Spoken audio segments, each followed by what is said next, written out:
ദൈവനാമത്തിന് മഹത്വമുണ്ടാകട്ടെ. വീണ്ടും വരുന്നവനായ നമ്മുടെ കർത്താവായ യേശു ക്രിസ്തുവിൻ്റെ അതിശ്രേഷ്ഠമായ നാമത്തിൽ ബ്രെഡ് ഓഫ് ക്രൈസ്റ്റ് എന്ന യൂട്യൂബ് ചാനലിലേക്ക് ശ്രോതാക്കളായ നിങ്ങളേവരെയും വീണ്ടും സ്വാഗതം ചെയ്തതിൽ വളരെ സന്തോഷമുണ്ട്. ഇന്ന് നാം വിശ്വാസികളുമായിട്ടുള്ള ക്രിസ്തുവിൻ്റെ ബന്ധങ്ങൾ എന്ന വിഷയത്തിൽ 34ാമത്തെ റിലേഷനുമായിട്ടാണ് നിങ്ങളുടെ മുമ്പിലായിരിക്കുന്നത്. Christ as the sanctification of the soul, അല്ലെങ്കിൽ ക്രിസ്തു തന്നെ പ്രാണൻ്റെ തേജസ്വീകരണം നടത്തുന്ന വ്യക്തിത്വം എന്ന് വേണമെങ്കിൽ നമുക്ക് പറയാം. Hallelujah. Christ as the sanctification of the soul. ഈ ഒരു വിഷയത്തിലേക്ക് നാം കടക്കുമ്പോൾ വളരെ ആഴത്തിൽ ഈ ഒരു സബ്ജക്റ്റ് മനസ്സിലാക്കേണ്ട ആവശ്യകതയുണ്ട്.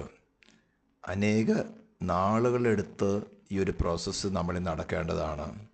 ആദ്യമായിട്ട് ഈ വിഷയത്തിലേക്ക് കടക്കുന്നതിന് മുമ്പ് ദൈവത്തിൻ്റെ പരിശുദ്ധാത്മാവ് തന്നെ ഈ ശബ്ദം കേൾക്കുന്ന ഓരോ വ്യക്തികൾക്കും എന്താണ് തിരുവെഴുത്തിൽ കൂടെ സാങ്ക്ടിഫിക്കേഷൻ ഓഫ് ദ സോൾ എന്ന വിഷയം കൊണ്ട്, അല്ലെങ്കിൽ Christ as the sanctification of the soul എന്ന വിഷയത്തിൽ എന്താണ് ദൈവത്തിൻ്റെ പരിശുദ്ധാത്മാവ് ആഗ്രഹിക്കുന്നത്, എന്താണ് ഈ വചനത്തിൻ്റെ സ്പിരിച്വൽ മീനിങ്, സ്പിരിച്വൽ ഇമ്പോർട്ട് എന്താണെന്ന് നമുക്ക് ഗ്രഹിപ്പിച്ചു തരേണ്ടത്. നമുക്ക് അല്പസമയം ഒന്ന് പ്രാർത്ഥിക്കാം. പരിശുദ്ധമായ ദൈവമേ, സ്വർഗ്ഗീയ പിതാവേ, ബലഹീനരും അവശ്യരുമായ ഞങ്ങൾ കർത്താവേ, നിൻ്റെ പുനരുദ്ധാന ശക്തിക്ക് വേണ്ടി യാചിക്കുകയാണ്.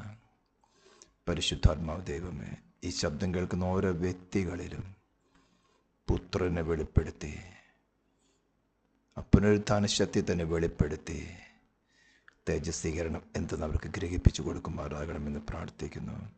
അവരുടെ ബലഹീനതകളെ വെളിപ്പെടുത്തുമ്പോൾ, അവരുടെ സെൽഫിൻ്റെതായിട്ടുള്ള ഡെപ്ത് വെളിപ്പെടുത്തുമ്പോൾ ഭയന്നു പോകാതെ, മടുത്തു പോകാതെ, ഇരുന്നു പോകാതെ ഉത്സാഹത്തോടുകൂടെ ആ പുനരുദ്ധാന ശക്തിക്ക് വേണ്ടി യാചിപ്പാൻ കർത്താവ് സഹായിക്കുമാറാണ് പ്രാർത്ഥിക്കുന്നു. ക്രിസ്തുവിനെ നേടേണ്ടതിന് സകലവും ചപ്പും ചവറുവേണ്ടെന്ന് എൻ്റെ ദാസനായ പൗലോസ് പറഞ്ഞതുപോലെ അതിശ്രേഷ്ഠ പദവിയിലേക്ക്, അതിശ്രേഷ്ഠമായ സമ്പത്തിലേക്ക് എൻ്റെ ജനത്തിൻ്റെ ദൃഷ്ടി പതിക്കുമാറാണ് പ്രാർത്ഥിക്കുന്നു. പ്രാർത്ഥന കേട്ടതിനായി സ്തോത്രം.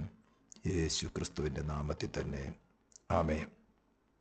ഈ ഒരു വിഷയത്തിലേക്ക് നാം കടക്കുമ്പോൾ ആദ്യം തന്നെ നമുക്ക് 1-2 വാക്യങ്ങൾ വായിച്ച് മുന്നോട്ട് പോകാം. 1 കൊരിന്ത്യർ ലേഖനത്തിൻ്റെ 1-ാം അധ്യായം 30-ാം വാക്യം ഞാൻ വായിക്കുകയാണ്. നിങ്ങളോ അവനാൽ ക്രിസ്തുവേശുവിൽ ഇരിക്കുന്നു. അവൻ നമുക്ക് ദൈവത്തിങ്കൽ നിന്ന് ജ്ഞാനവും നീതിയും ശുദ്ധീകരണവും വീണ്ടെടുപ്പുമായി തീർന്നു. അനേകർ ശ്രദ്ധിക്കാത്തതും അനേക ദൈവദാസന്മാർ പോലും പൊതുവെ എടുത്ത് പ്രസംഗിക്കാത്തതും പഠിപ്പിക്കാത്തതുമായ ഒരു വാക്യമാണത്. ഞാനിത് ഇംഗ്ലീഷിലും കൂടെ ഒന്ന് വായിക്കുകയാണ്. But of him ye are in Christ Jesus, who of God is made unto us wisdom and righteousness and sanctification. ഞാനത് ന്യൂ കിങ് ജെയിംസ് വേർഷനിലും കൂടി ഒന്ന് വായിക്കാൻ ആഗ്രഹിക്കുകയാണ്. But of him you are in Christ Jesus, who became for us wisdom from God and righteousness and sanctification and redemption. ഇതൊന്ന് ആഴത്തിൽ മനസ്സിലാക്കിയിരിക്കേണ്ട ആവശ്യകതയുണ്ട്. നിങ്ങളോ അവനാൽ ദൈവത്താൽ ക്രിസ്തുവേശുവിലിരിക്കുന്നു. അവൻ എന്ന് വെച്ചാൽ ക്രിസ്തു തന്നെ ആസ് പേഴ്സൺ, വ്യക്തിത്വത്തിൽ നമുക്ക് ദൈവത്തിൽ നിന്ന് ജ്ഞാനവും നീതിയും ശുദ്ധീകരണവും വീണ്ടെടുപ്പുമായി തീർന്നു. ഈ ഒരു റിലേഷൻ, അവൻ ക്രിസ്തു നമുക്ക് ദൈവത്തിൽ നിന്ന് ജ്ഞാനവും നീതിയും ശുദ്ധീകരണവും, അതാണ് സാങ്ക്ടിഫിക്കേഷൻ എന്ന വേർഡ് ഉപയോഗിച്ചിരിക്കുന്നത്, വീണ്ടെടുപ്പുമായി തീർന്നു. ഓരോ ദൈവ പൈതലും, ഞാൻ ദൈവ പൈതലെന്ന് ഉപയോഗിക്കുമ്പോൾ അവൻ്റെ നാമം വിളിച്ചപേക്ഷിക്കുന്ന ഏവരുമല്ല, ദൈവ കുടുംബത്തിൽ ക്രിസ്തുവാകുന്ന ബീജത്താൽ വീണ്ടും ജനനം പ്രാപിച്ചവർ. ഇതിൻ്റെ അടിസ്ഥാന ക്ലാസ്സുകളൊക്കെയും തന്നെ ഈ യൂട്യൂബ് ചാനലിൽ നിങ്ങൾക്ക് കാണാൻ സാധിക്കും. അതുകൊണ്ട് പ്രീവിയസ് ക്ലാസ്സുകളിലേക്ക് കൂടുതൽ റെഫർ ചെയ്ത് സമയമെടുക്കാൻ ഞാൻ ആഗ്രഹിക്കുന്നില്ല. എങ്ങനെയാണ് വീണ്ടും ജനം പ്രാപിക്കുന്നത്, വീണ്ടും ജനം പ്രാപിക്കേണ്ടതിൻ്റെ അത്യന്താപേക്ഷിതമായ വിഷയം എന്താണ്, ഇൻഡിസ്പെൻസിബിൾ കണ്ടീഷൻ എന്ന് വേണമെങ്കിൽ പറയാം. ഒഴിച്ചുകൂടാൻ കഴിയാത്തൊരു കണ്ടീഷൻ ക്രിസ്തീയ ഗോളത്തിൽ അതില്ലാതെ ഈ കാര്യങ്ങളൊന്നും ഗ്രഹിക്കാനും പറ്റില്ല, നിങ്ങൾക്കതിന് മടുപ്പും തോന്നും. അപ്പോൾ ഇതൊക്കെ കുറച്ച് ആഴത്തിലുള്ള വിഷയങ്ങളാണ്.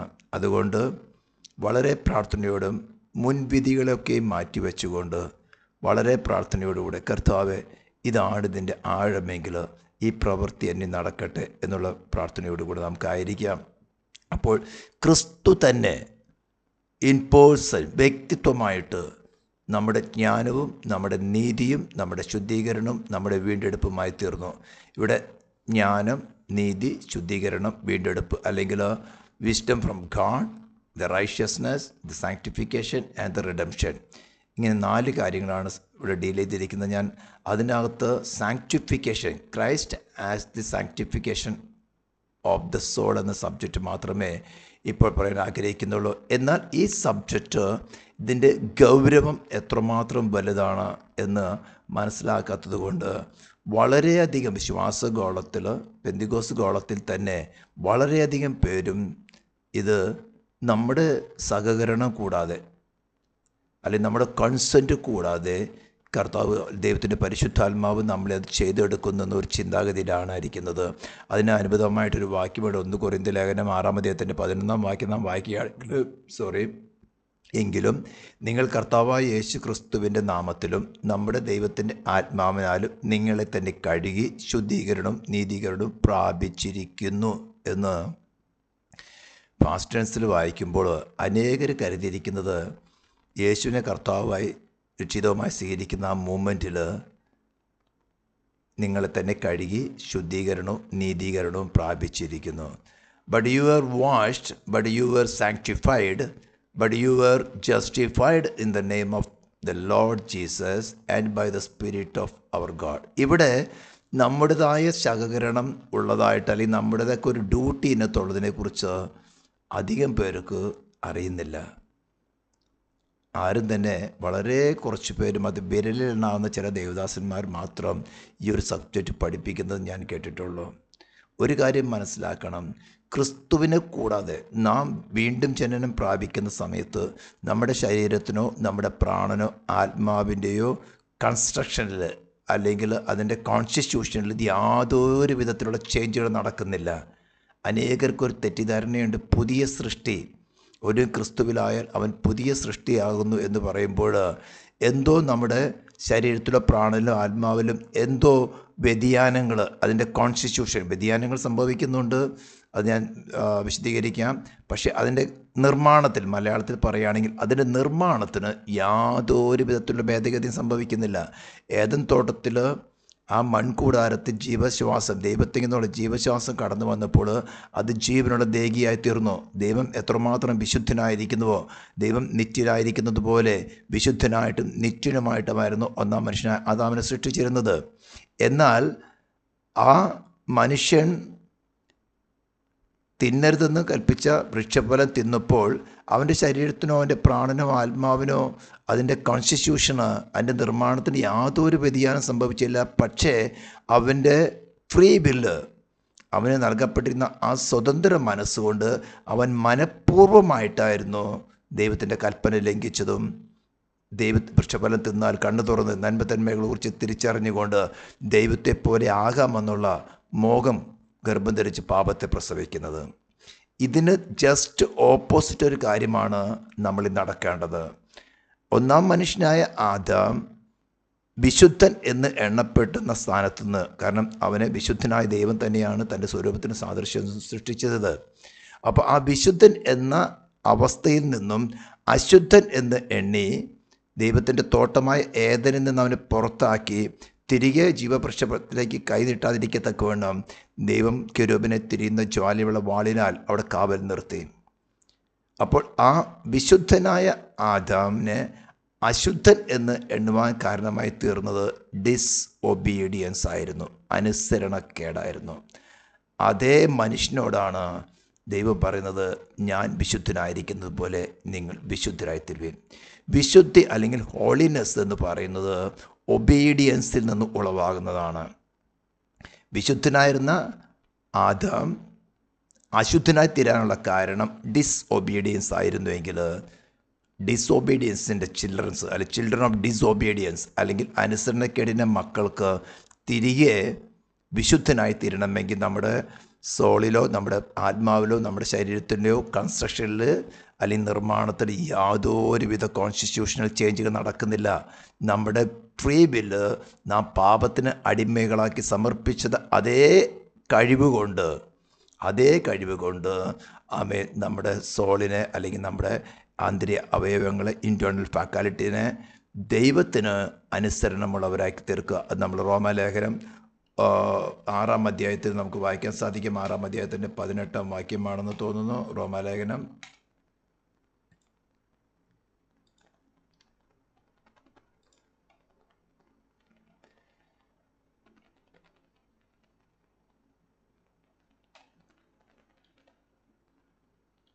17 തുടങ്ങി വായിക്കണം.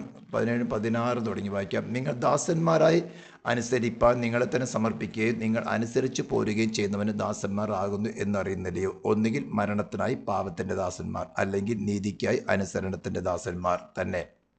എന്നാൽ നിങ്ങൾ പാപത്തിൻ്റെ ദാസന്മാർ ആയിരുന്നുവെങ്കിലും നിങ്ങളെ പഠിപ്പിച്ച ഉപദേശ രൂപത്തെ ഹൃദയപൂർവ്വം അനുസരിച്ച്, ശ്രദ്ധിക്കണം, ഹൃദയപൂർവ്വം അനുസരിച്ച് പാപത്തിൽ നിന്ന് സ്വാതന്ത്ര്യം ലഭിച്ച് നീതിക്ക് ദാസന്മാരായി തീർന്നതുകൊണ്ട് ദൈവത്തിന് സ്തോത്രം. ഇത് സംഭവിച്ച റോമർക്ക് ലെറ്റർ എഴുതുമ്പോൾ, അല്ലെങ്കിൽ റോമൻ സഭയ്ക്ക് ലെറ്റർ എഴുതുന്നത്, റോമൻ സഭ റോമൻ കാത്തലിക് അല്ല, റോമിൽ അപ്പോസ്തലനായ പൗലോസ് ശുശ്രൂഷ നടക്കുന്ന സമയത്ത് ഉണ്ടായിരുന്നതായിട്ടുള്ള ദൈവസഭയ്ക്ക് കത്തെഴുതുമ്പോൾ പറയുകയാണ്, നിങ്ങൾ പാപത്തിൽ നിങ്ങളെ പഠിപ്പിച്ച ഉപദേശ രൂപത്തെ ഹൃദയപൂർവ്വം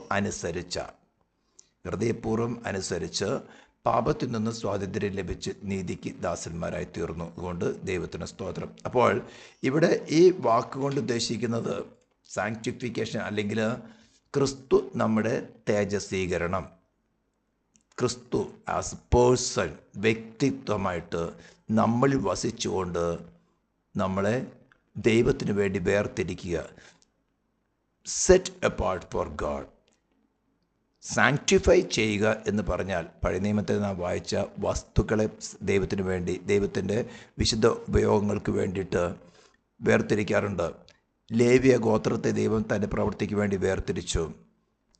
അതിൽ നിന്ന് പൗരോഹിതന്മാരെ ദൈവം പ്രത്യേകമായിട്ട് വേർതിരിച്ചു. അതിൽ നിന്ന് മഹാപുരോഹിതനായിക്കൊണ്ട് അഹറോനെ ദൈവം തൻ്റെ പ്രവൃത്തിക്ക് വേണ്ടി വേർതിരിച്ചു. ആലയത്തെ തനിക്ക് വേണ്ടി വേർതിരിച്ചു. അങ്ങനെ വസ്തുക്കളെയോ അല്ലെങ്കിൽ വ്യക്തികളെയോ ദൈവത്തിൻ്റെ പ്രവൃത്തിക്ക് വേണ്ടി ടോട്ടലായിട്ട് വേർതിരിക്കുന്ന പ്രോസസ്സിന് പറയുന്ന പേരാണ് സാങ്ക്ടിഫിക്കേഷൻ, തേജസ്വീകരണം. ഇത് ഒരു പ്രവൃത്തി കൊണ്ട് നടക്കുന്നതല്ല. അനേകർക്ക് ഒരു ചിന്താഗതി, ഇന്ന് വിശ്വാസഗോളത്തിൽ എത്ര പേർക്ക് ഇതിൻ്റെ പരിജ്ഞാനമുണ്ട് എന്നറിയുന്നില്ല.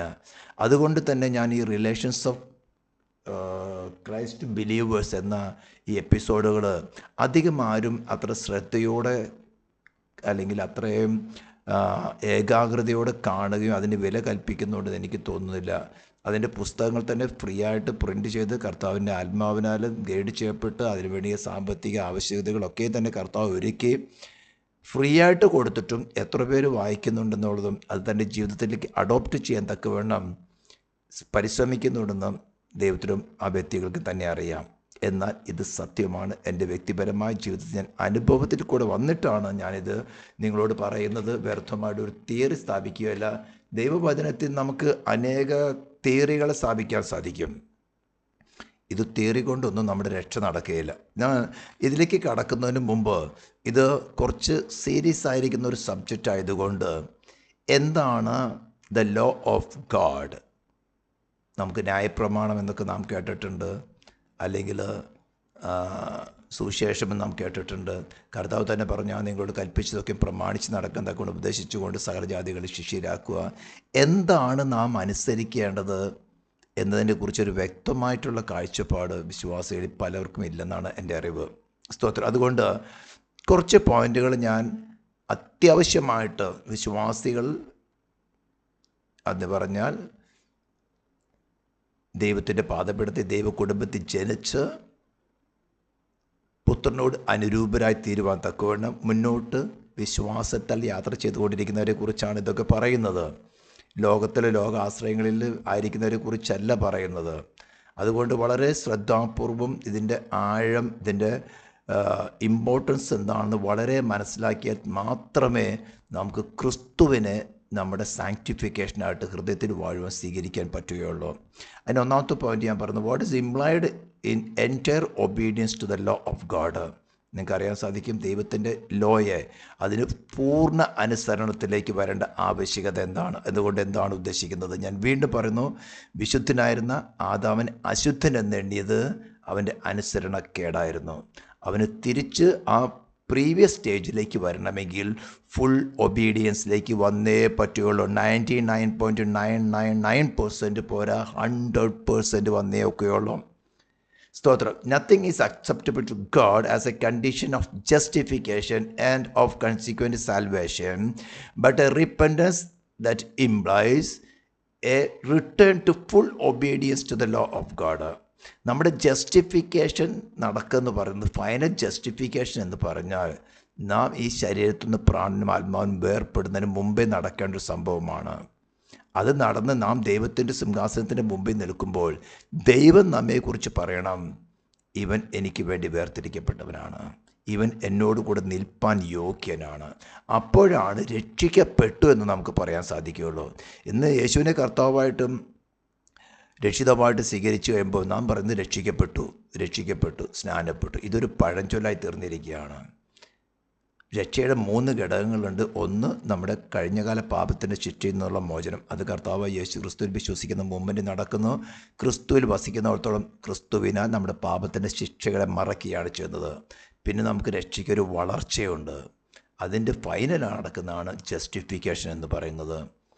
മിക്കവരും തന്നെ കർത്താവായ യേശുവിൽ വിശ്വസിക്കുന്ന സമയത്ത് ഇതെല്ലാം നടന്നു കഴിഞ്ഞു, പിന്നെ ഇഷ്ടംപോലെ ജീവിക്കാം എന്നുള്ളൊരു ചിന്താഗതി നടക്കുകയാണ് യഥാർത്ഥ ഉപദേശങ്ങളെല്ലാം. മൂന്നാമത്തെ point, nothing is holiness short of full obedience. ഞാൻ നേരത്തെ പറഞ്ഞല്ലോ, വിശുദ്ധനായിരുന്ന ആദാം അശുദ്ധനാണെന്ന് എണ്ണപ്പെടുവാൻ കാരണമായി തീർന്നത് അനുസരണക്കേടായിരുന്നുവെങ്കിൽ, നേരെ തിരിച്ച് അശുദ്ധനായിരിക്കുന്ന മനുഷ്യർ അല്ലെങ്കിൽ അനുസരണക്കേണ്ട സന്തതികൾക്ക് ദൈവം വിശുദ്ധനായിരിക്കുന്ന പോലെ വിശുദ്ധനായി തീരണമെങ്കിൽ ദൈവവചനത്തിൽ അനേക സ്ഥലങ്ങളിൽ വിളിച്ചു പറഞ്ഞിട്ടുള്ളതാണ്, ഞാൻ വിശുദ്ധനായിരിക്കുന്ന പോലെ നിങ്ങളും വിശുദ്ധരായി തീരുവീൻ. പുതിയ നിയമത്തിലും പഴയ നിയമത്തിലും തന്നെ. അപ്പോൾ നാം ദൈവം വിശുദ്ധനായിരിക്കുന്നത് പോലെ ദൈവത്തിൻ്റെ സ്റ്റാൻഡേർഡിനെ കുറച്ചുകൊണ്ട് നമ്മുടെ സ്റ്റാൻഡേർഡിലേക്ക് കൊണ്ടുവന്നിട്ട് നമുക്ക് വിശുദ്ധനെന്ന് എണ്ണപ്പെടുവാൻ സാധ്യമല്ല. ദൈവം മാറ്റമില്ലാത്തവനാണ്. അപ്പോൾ അതേ ഹോളിനെസ്സിലേക്ക് വന്നാൽ മാത്രമേ, അത് വരണമെങ്കിൽ നാം ഫുൾ ഒബീഡിയൻസിലേക്ക് വന്നാൽ മാത്രമേ ദൈവം വിശുദ്ധനായിരിക്കുന്ന പോലെ നമുക്ക് വിശുദ്ധനാകാൻ സാധിക്കുകയുള്ളൂ. Next, fourth point, the regeneration and repentance consist in the heart's return to full obedience. ഇത് പറഞ്ഞത് ഒരു ഇമോഷണലോ അല്ലെങ്കിൽ നമ്മുടെ ഇൻ്റലക്റ്റിൻ്റെ ബുദ്ധിപരമായ ഒരു പ്രവൃത്തിയല്ല റിപ്പൻറ്റൻസ് എന്ന് പറയുന്നത്. അല്ലെങ്കിൽ ഒരു പ്രത്യേക ഇമോഷനിൽ ഒരു കൺവെൻഷനോ ഒരു പ്രസംഗം കേട്ടു, ഭാരത്തോട് ഒരിക്കൽ പ്രയാസത്തോടെ ഇരിക്കും, നിൻ്റെ ഭാരം മാറ്റും, നിൻ്റെ രോഗം മാറ്റും, നിൻ്റെ ക്ഷീണം മാറ്റും, നിൻ്റെ അവസ്ഥകൾക്ക് ഭേദഗതി വരുത്തുമെന്ന് പറയുമ്പോൾ നമ്മുടെ പ്രാണനിലിരിക്കുന്നതായിട്ടുള്ള ഇമോഷനെ ഒന്ന് ഇളക്കിക്കൊണ്ട് ഒരു ആശ്വാസം കിട്ടുന്ന ചിന്ത കിട്ടുമ്പോൾ ഏതു മനുഷ്യനും ആഗ്രഹിക്കുകയാണ്, എനിക്കൊരു ആശ്വാസം കിട്ടണം. അങ്ങനെ ക്രിസ്തുവിനെ ഒരു സോഷ്യൽ വെൽഫെയർ സെൻ്ററായിട്ട് പ്രസംഗിക്കുന്നിടത്തൊന്നും ഈ പറഞ്ഞ കാര്യം നടക്കുന്നില്ല. നമ്മുടെ ഹൃദയത്തിൻ്റെ രൂപാന്തരം, നമ്മുടെ ഹൃദയത്തിൻ്റെ പൂർണ്ണ അനുസരണത്തിലേക്കുള്ള തിരിച്ചുവരവാണ് റീജനറേഷൻ ആൻഡ് റിപ്പൻറ്റൻസ് നടക്കേണ്ടത്. സ്തോത്രം. അഞ്ചാമത്തെ പോയിന്റ്, മോറൽ ഡിപ്രവൈറ്റി അല്ലെങ്കിൽ sin consist in selfishness which is not at all in the constitution when he was created of man. That selfishness does not consist in the involuntary appetites, passions and natural tendencies, but that it consists in the committal of the will, നമ്മുടെ സ്വതന്ത്ര മനസ്സ്, will alone for the gratification of the inclinations. നമ്മുടെ വില്ലാണ് അല്ലെങ്കിൽ നമ്മുടെ സ്വതന്ത്ര മനസ്സാണ് നാം മനുഷ്യരായി നമുക്ക് എല്ലാവർക്കും തന്നെ തീരുമാനങ്ങൾ എടുക്കുന്നൊരു ഘടകമുണ്ട്. അതിനെയാണ് വില്ലെന്ന് പറയുന്നത്, ഫ്രീ വില്ലെന്ന് പറയുന്നത്. അതിന്മേൽ നിർബന്ധിക്കുവാൻ ദൈവത്തിനോ സേറ്റാനിക് ഫോഴ്സിനോ ഒരു മനുഷ്യനും സാധ്യമല്ല. നമ്മൾ ആര് നിർബന്ധിച്ചാലും തന്നെ നാം തീരുമാനമെടുക്കുന്ന നാമാണ്. അതിനെ ബേസ് ചെയ്തിട്ടായിരിക്കും നമ്മുടെ ജഡ്ജ്മെൻറ്റ് നടക്കുന്നത്. ജഡ്ജ്മെൻറ്റ് എന്ന് പറയുമ്പോൾ അനുസരണത്തിൽ വരികയാണെങ്കിൽ പ്രതിഫലവും, അനുസരണക്കേട് കാണിക്കുകയാണെങ്കിൽ ശിക്ഷയും. അപ്പോൾ ആ ബില്ലിൻ്റെ തീരുമാനമാണ്, അല്ലാതെ ഒരു പ്രത്യേക ഇമോഷനിലോ അല്ലെങ്കിൽ ഇവന് ഒരു പ്രത്യേക ഇമോഷനിൽ പെട്ടെന്ന് നമ്മൾ ചെറിയ സ്ലിപ്പ് സംഭവിച്ചു, ദൈവം അത് കണക്കിടുന്നില്ല. പക്ഷേ കരുതി കൂട്ടി പ്ലാൻ ചെയ്യുന്ന ചെറിയ നിസ്സാരമെന്ന കാര്യം പോലും ദൈവസന്നിധിയിലെ ശിക്ഷാർഹമാണ്. 6ാമത്തെ point, holiness consist not at all in the constitution of body or mind, but that it belongs strictly only to the will or heart and consist in obedience of will to the law of God. നമ്മുടെ ഹൃദയം ദൈവത്തിൻ്റെ ന്യായപ്രമാണത്തെ അല്ലെങ്കിൽ ദൈവത്തിൻ്റെ ലോയെ, നമ്മുടെ ഹൃദയത്തിൽ എഴുതപ്പെട്ടിരിക്കുന്ന ലോയെ പൂർണ്ണമായി അനുസരണത്തിലേക്ക് തിരിച്ചു വരുന്ന ആവശ്യകതയുണ്ട്. Obedience is induced by the indwelling spirit of Christ received by faith and reigning in the heart.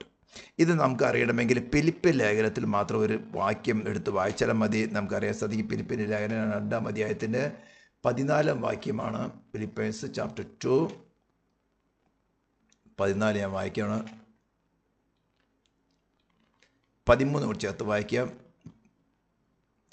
12 കൂടി വായിച്ചാൽ അതിന് ഗൗരവം മനസ്സിലാകുകയുള്ളൂ. അതുകൊണ്ട് പ്രിയമുള്ളവരെ, നിങ്ങൾ എല്ലായ്പ്പോഴും അനുസരിച്ചതുപോലെ ഞാൻ അരികത്തിരിക്കുമ്പോൾ മാത്രമല്ല, ഇന്ന് ദൂരത്തിരിക്കുമ്പോൾ ഏറ്റവും അധികമായി ഭയത്തോടും വിറയലോടും കൂടെ നിങ്ങളുടെ രക്ഷയ്ക്കായി പ്രവർത്തിക്കുകയും. ഇംഗ്ലീഷിൽ എഴുതിയിരിക്കുന്നത് work out your own salvation with fear. നിങ്ങളുടെ ഏറ്റവും അധികമായി ഭയത്തോടും വിറയലോടും കൂടെ നിങ്ങളുടെ രക്ഷയ്ക്കായി പ്രവർത്തിപ്പിൻ. എന്നിട്ട് പറയാണ്, ഇച്ഛിക്കുകയെന്നും പ്രവർത്തിക്കുകയെന്നും എന്നതും നിങ്ങളിൽ ദൈവമല്ലോ തിരുവുള്ളമുണ്ടായിട്ട് പ്രവർത്തിക്കുന്നത്. അപ്പോൾ നമ്മളെ ദൈവത്തിനു വേണ്ടി വേർതിരിക്കണമെങ്കിൽ നമുക്ക് പൂർണ്ണ അനുസരണത്തിലേക്ക് മനസ്സിലാക്കണം. ദൈവം വിശുദ്ധനായിരിക്കുന്നത് പോലെ നാം വിശുദ്ധരായി തീർന്നാൽ മാത്രമേ സ്വർഗത്തിലേക്ക് ഒരു പ്രവേശനമുള്ളൂ. നാം രക്ഷയായിട്ട് പറയുന്ന സ്ഥാനത്ത് നമ്മെ അന്ധകാരത്തിൽ നിന്ന് അത്ഭുത പ്രകാശത്തിലേക്ക് വിളിച്ചവനോട് കൂടി നമ്മൾ സ്വർഗസ്ഥലങ്ങളിൽ ഓൾറെഡി ഇരുത്തിയിരിക്കുന്ന കാര്യങ്ങളൊക്കെ ശരി തന്നെയാണ്. പക്ഷെ അനുസരണക്കേടിന് അവിടെ സ്ഥാനമില്ല, ഡാർക്ക്നെസ്സിന് അവിടെ സ്ഥാനമില്ല. വളരെ മനസ്സിലാക്കണം. ഇതെല്ലാം വളരെ വളരെ ആഴത്തിലുള്ളതും വളരെ ഇമ്പോർട്ടൻ്റ് ആയിട്ടുള്ള കാര്യമാണ്. അപ്പോൾ ക്രിസ്തുവിൻ്റെ ആത്മാവ് നമ്മളിൽ വസിച്ചുകൊണ്ട് ഇച്ഛിക്കുക എന്നതും പ്രവർത്തിക്കുക എന്നതും നമ്മളിൽ ദൈവമല്ലോ തിരുവുള്ളമുണ്ടായിട്ട് പ്രവർത്തിക്കുന്നത്. അങ്ങനെ നമുക്ക് കിട്ടുന്ന സമയത്താണ് പറയുന്നത്, ആമേ സ്തോത്രം, നാം വായിച്ചല്ലോ, സ്തോത്രം, ഏറ്റവും അധികമായിട്ട് ഭയത്തോടും വിറയലോടും കൂടി നിങ്ങളുടെ രക്ഷയ്ക്കായി പ്രവർത്തിക്കും എന്ന് പറഞ്ഞാൽ നമുക്ക് ഇതിനകത്തൊരു ഡ്യൂട്ടി ഉണ്ട്. മിക്കവരും മനസ്സിലാക്കിയിരിക്കുന്നത് നമ്മുടെ സാങ്ക്ടിഫിക്കേഷനിൽ നമുക്ക് പ്രത്യേക ഡ്യൂട്ടി ഒന്നുമില്ല, പരിശുദ്ധാത്മാവ് അത് ചെയ്തെടുക്കുന്നതാണ്.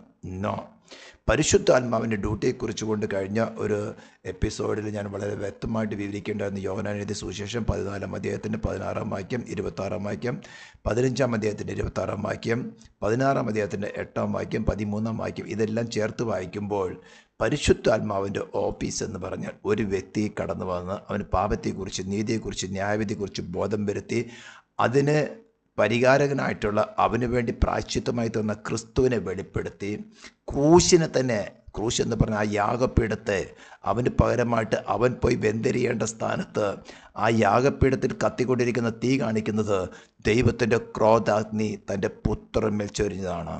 വിശ്വസിക്കുന്നവൻ്റെ മേൽ വരേണ്ട ക്രോധാഗ്നി അവന് പകരം തൻ്റെ ഓമനപുത്രൻ്റെ മേൽ, തൻ്റെ പ്രിയപുത്രൻ്റെ മേൽ ചൊരിഞ്ഞുകൊണ്ട് ദൈവം നമുക്ക് ഫ്രീ ആയിട്ടൊരു ഓഫർ തന്നിരിക്കുകയാണ്. അവന് വിശ്വസിക്കുന്ന അവനും സൗജന്യമായി നീതീകരിക്കപ്പെടാം. തുടർന്നാണ് നമ്മൾ ദൈവത്തിന് വേണ്ടി വേർതിരിക്കുന്നത്. ഈ ഒരു കാര്യം മനസ്സിലാകണമെങ്കിൽ ദൈവത്തിൻ്റെ പരിശുദ്ധാത്മാവ് നമ്മുടെ ഉള്ളിൽ വന്ന് ഇനിയും നമ്മൾ മറഞ്ഞു കിടക്കുന്നതായിട്ടുള്ള സെൽഫിൻ്റെ മോഹങ്ങൾ, സെൽഫിൻ്റെ ഡിസയേഴ്സ്, സെൽഫിൻ്റെ ഇച്ഛാപ്രവൃത്തികൾ നമുക്ക് ഓരോരോ സമയത്ത് വെളിപ്പെടുത്തി തന്ന് അതിൻ്റെ അപകടം എന്താണെന്ന് മനസ്സിലാക്കി തന്ന് ആമേൻ ദൈവത്തോടു കൂടെ വസിക്കുന്നതിന് തടസ്സമായി നിൽക്കുന്ന ആ അവസ്ഥയെ നമുക്ക് മനസ്സിലാക്കി തന്ന് അതിൻ്റെ ശിക്ഷ എന്താണെന്ന് മനസ്സിലാക്കി തന്ന് നാം തന്നെ നമുക്ക് ലഭിച്ചിരിക്കുന്ന സ്വതന്ത്ര മനസ്സിനാൽ, ഫ്രീ വില്ലിനാൽ നാം തന്നെ അതിനെ റിനൗൺസ് ചെയ്ത് എന്നേക്കുമായിട്ട് ഉപേക്ഷിച്ച് അവിടെ ഉയർത്തെഴുന്നേറ്റവനായി ക്രിസ്തുവിൻ്റെ പുനരുദ്ധാന ശക്തിയെ പ്രാപിക്കണം. സ്തോത്രം. ഇക്കാര്യം എങ്ങനെ നടക്കുന്നു എന്ന് റോമാലേഖനം 7-ാം അധ്യായത്തിൽ അപ്പോസ്തലനായ പൗലോസ് വല്ലവണ്ണം വിവരിച്ചിട്ടുണ്ട്. നന്മ ചെയ്യാൻ എനിക്ക് ആഗ്രഹമുണ്ട്, പക്ഷേ ഞാൻ ഇച്ഛിക്കാത്ത തിന്മ എത്ര ഞാൻ ചെയ്യുന്നത്. ഞാൻ ഇച്ഛിക്കാത്ത തിന്മ ഞാൻ ചെയ്യുന്നെങ്കിലോ അത് ഞാനല്ല, എന്നിൽ വസിക്കുന്ന പാപം അത്രേ. അപ്പോൾ പാപം എന്ന് പറയുന്ന ഒരു പ്രവൃത്തി മാത്രമല്ല, നമ്മെക്കൊണ്ട് പാപം ചെയ്യിക്കുവാൻ തക്കവണ്ണം നമ്മുടെ ഉള്ളിൽ വസിച്ചുകൊണ്ട്, വീണ്ടും ജനനം പ്രാപിച്ച പൗലോസാണ് പറയുന്നത്, നമ്മുടെ ഉള്ളിൽ വസിച്ചുകൊണ്ട് മോഹങ്ങളെ ജനിപ്പിക്കുമാറ്, ഈ ശരീരത്തിനുള്ളത് ലോകത്തിനോട് ചിന്തിച്ചുകൊണ്ട് മോഹങ്ങളെ ജനിപ്പിക്കുമാറ് വിവിധമായ തോട്ട്സ് കൊണ്ടുവന്ന് നാം അത് അടിമപ്പെട്ട് പ്രവൃത്തി ചെയ്യുമ്പോൾ അത് സിന്നായി, അതിന് ശിക്ഷയുണ്ട്. അപ്പോൾ ആ ഉള്ളിൽ പ്രവർത്തിക്കുന്ന പാപത്തോടാണ് നമുക്ക് പോരാടി നിൽക്കേണ്ടത്, നമുക്ക് എതിർത്ത് നിൽക്കേണ്ടത്. അതിന് നമുക്ക് ആവശ്യമായിരിക്കുന്നത് ക്രിസ്തുവിനെ തന്നെ. അതാണ് പറഞ്ഞിരിക്കുന്നത്, he himself is our sanctification. He himself, ക്രിസ്തു തന്നെ നമ്മുടെ സാങ്ക്ടിഫിക്കേഷൻ. അപ്പോൾ അവിടെ റോമാലേഖനം 7-ാം അധ്യായത്തിന് മുഴുവൻ പരാജയങ്ങളുടെ വാക്കുകൾ ആകുമ്പോൾ 8-ാം അധ്യായത്തിൽ ജയത്തിൻ്റെ കൊടിയുമായിട്ടാണ് പറയുന്നത്. നമുക്ക് റോമാലേഖനത്തിൻ്റെ 7-ാം അധ്യായത്തിന് അവസാന വാക്യങ്ങളൊന്ന് വായിച്ചിട്ട് 8-ാം അധ്യായത്തിലേക്ക് കടന്നു വരാം.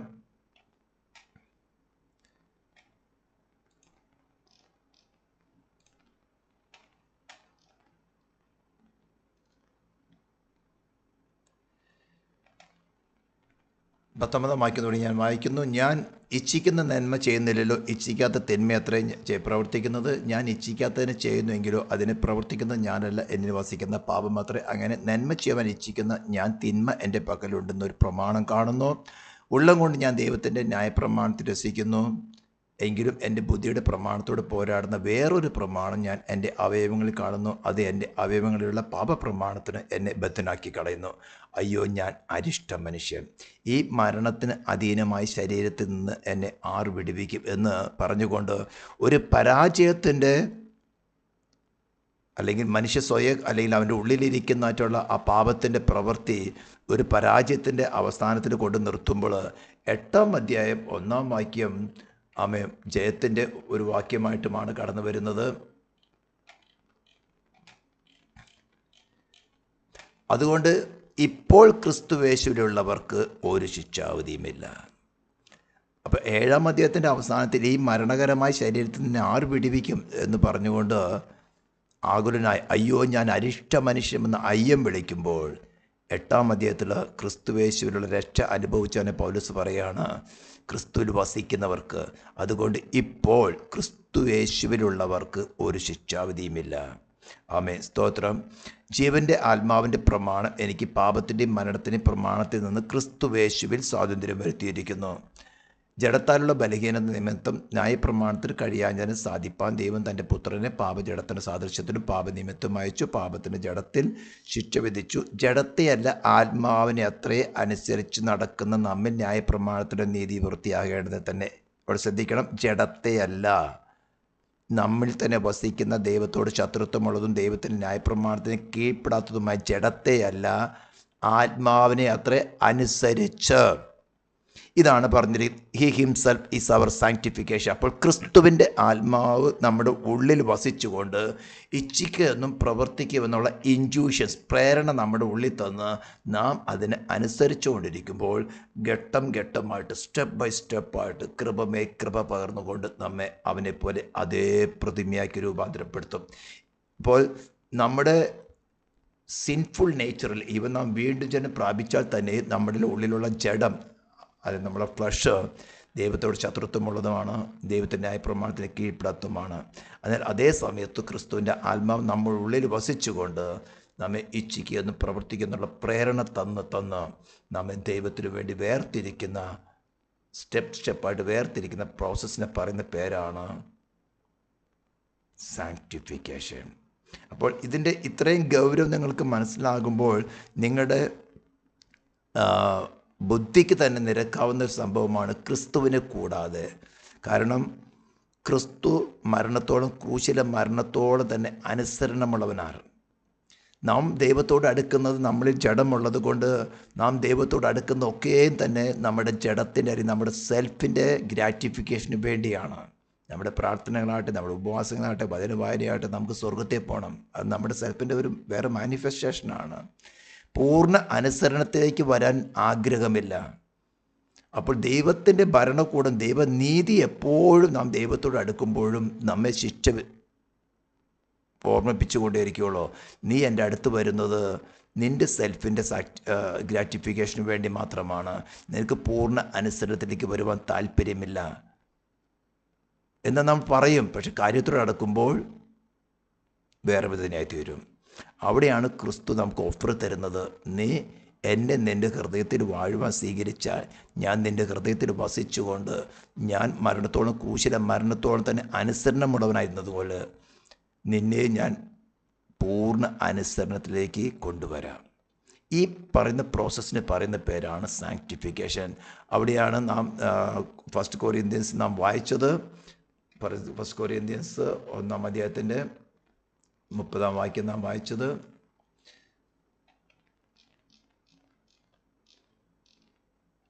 നിങ്ങളോ അവനാൽ ക്രിസ്തുവേശുവിൽ ഇരിക്കുന്നു, അവൻ നമുക്ക് ദൈവത്തിൻ്റെ ജ്ഞാനവും നീതിയും ശുദ്ധീകരണവും വീണ്ടെടുപ്പുമായി തീർന്നു. നമ്മളതിനെ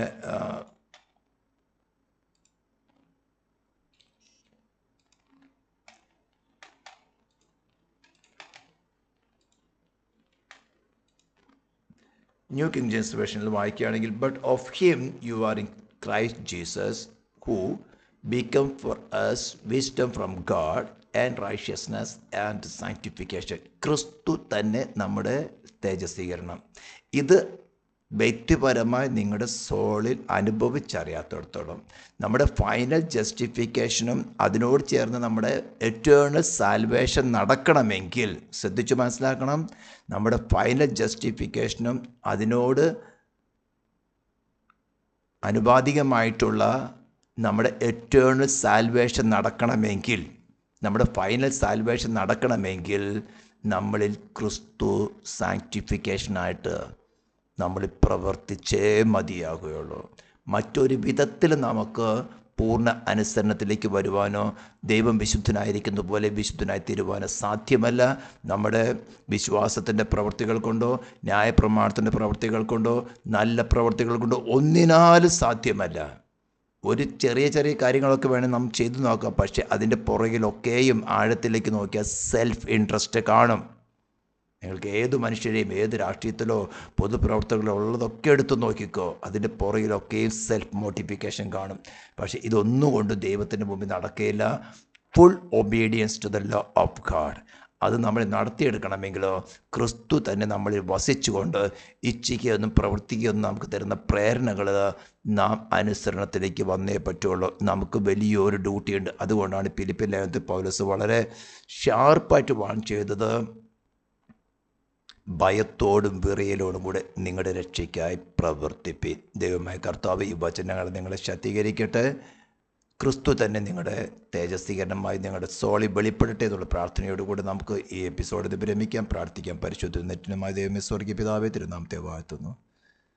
കർത്താവേ, ഈ ശബ്ദം കൊണ്ടൊന്നും കർത്താവേ നിന്നെ അവർക്ക് അനുഭവിച്ചറിയാൻ സാധ്യമല്ല. നീ വ്യക്തിപരമായി അവിടെ സോളി വെളിപ്പെട്ടല്ലാതെ അവർക്ക് തന്നെ രുചിച്ചറിയാൻ സാധ്യമല്ലല്ലോ. ഈ എളിവിനോട് കർത്താവ് നീ കൃപ കാണിച്ച് കർത്താവേ നിന്നെ വെളിപ്പെടുത്തുന്ന നീ മനസ്സറിഞ്ഞുള്ളൂ. ഈ ശബ്ദം കേൾക്കുന്ന ഓരോ ജനത്തിനും അവിടെ ബലഹീനതയ്ക്കുമ്പോൾ നിൻ്റെ കൃപ കൊണ്ട് കവിഞ്ഞ് ഞങ്ങൾക്ക് സ്വന്തമെന്ന് പറയാൻ കുറേ ബലഹീന സ്വഭാവങ്ങളും കുറേ പാപ സ്വഭാവങ്ങളും മാത്രമേ ഉള്ള കർത്താവ്, അതിൻ്റെ മേൽ നിൻ്റെ കൃപ കൊണ്ട് കവിഞ്ഞ് ഈ ജനത്തെ നിന്നെ കൈവേർത്തിരിക്കണമേ എന്ന് പ്രാർത്ഥിക്കുന്നു. പ്രാർത്ഥന കേട്ടതിനായി സ്തോത്രം. യേശു ക്രിസ്തുവിൻ്റെ നാമത്തിൽ തന്നെ ആമേൻ.